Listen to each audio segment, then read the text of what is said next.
I made an animated short film over the last 3 months, and I feel like I could share a bit of wisdom from that experience.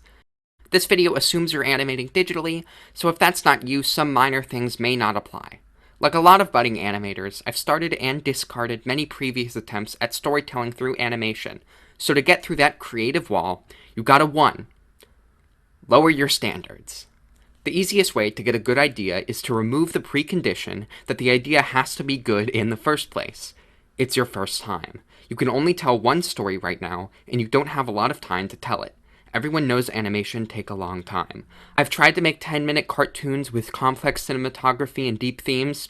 I couldn't do it, because that's a wild standard, at least for your first go at it. I recommend 1 to 3 minutes with a simple plot and not too many characters.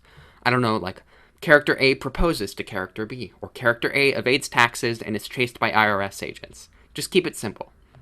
2. Make something you enjoy. I know I said not to worry about making your ideas good, but I see you. You can't hide from me. Not everything you enjoy is high-quality art. I like old computers, and I like fluffy sapphic romance stories, so I put that in a cartoon.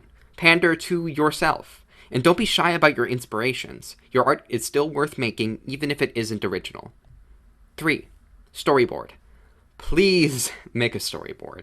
It's like a little comic where every couple panels represents a shot in your animation.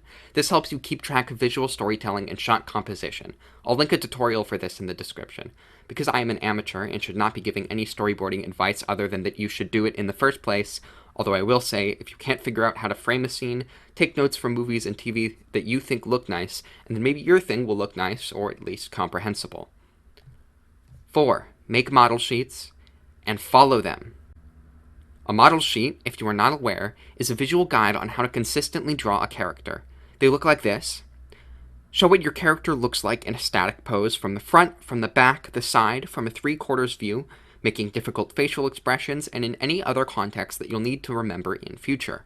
I regret not also drawing my characters in different poses for my model sheets. I'll link a great tutorial for this that goes more in depth.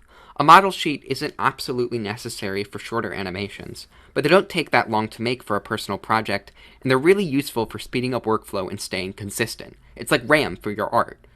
Okay, now here's the hard part. You gotta actually stick to this model sheet you've made.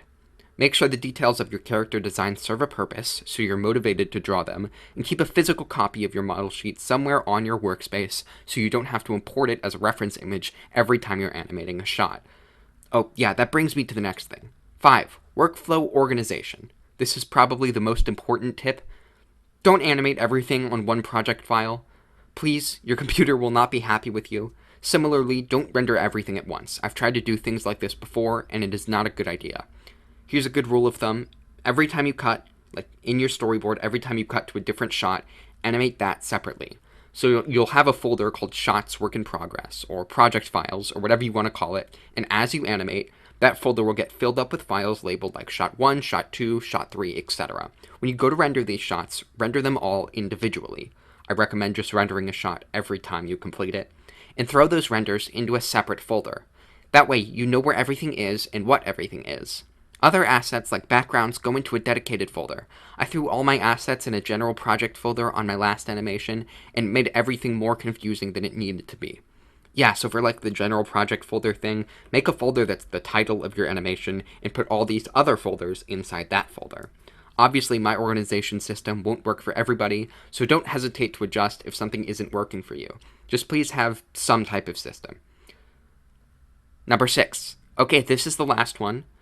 Prioritize your effort. Not every shot has to be super smooth 24 frames per second animation. Some shots can be still or panned images. Sometimes characters can talk off screen. Of course, the corners you cut should preserve the storytelling, but save the really fancy animation for more important moments. If you're the sole animator for a project, the project should adapt to that circumstance. Okay, now please go make a thing and have fun doing it. I hope this was useful.